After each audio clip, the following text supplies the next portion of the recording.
दुनिया के अधिकांश देशों में लोकतांत्रिक व्यवस्था है जहां जनता अपने शासक का चुनाव करती है।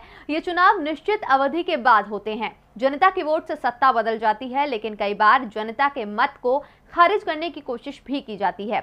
और ऐसा ही कुछ इन दिनों पॉलिनेशियाई देश समोआ में देखने को मिल रहा है, जहां हारी हुई पार्टी ये मानने को ही तैयार नहीं है कि उसके हाथ से सत्ता चली गई है और चुनाव में जीत हासिल करने वाली पार्टी किसी भी तरह सत्ता पर कब्जा करना चाहती है।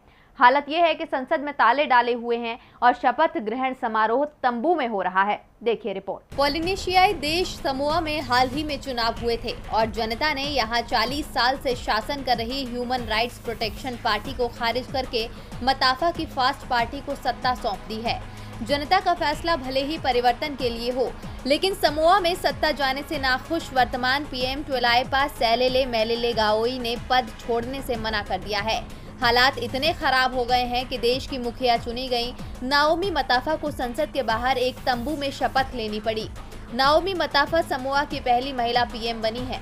नाओमी ने पीएम पद की शपथ तो ले ली, लेकिन मेलेले गाओई ने इस शपथ ग्रहण समारोह को ही खारिज कर दिया है। उन्होंने तो चुनाव नतीजे भी मानने से इनकार कर दिया है।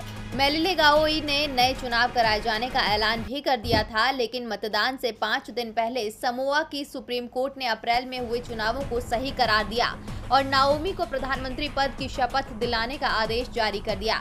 सुप्रीम कोर्ट के फैसले के बाद जब नाओमी पीएम पद की शपथ लेने के लिए संसद भवन पहुंची तो उन्हें संसद के अंदर नहीं जाने दिया गया, क्योंकि वर्तमान सत्ताधारी दल ने गेट पर ताला लगा दिया था। इस विरोध के बावजूद प्रधानमंत्री चुनी गई मताफा ने अपने मंत्रियों के साथ बाहर टेंट में ही शपथ ले ली।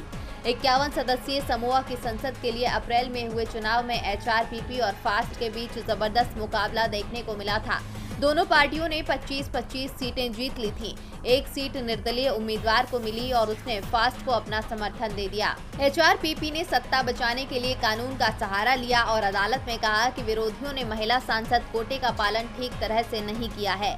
नतीजा ये हुआ कि देश में चुनाव आयोग ने अप्रैल के मतदान के नतीजों को रद्द किया और 21 मई को नए चुनाव का ऐलान किया, लेकिन 16 मई को सुप्रीम कोर्ट ने नतीजों को सही करार देते हुए मेलेले गाओई की योजना बिगाड़ दी।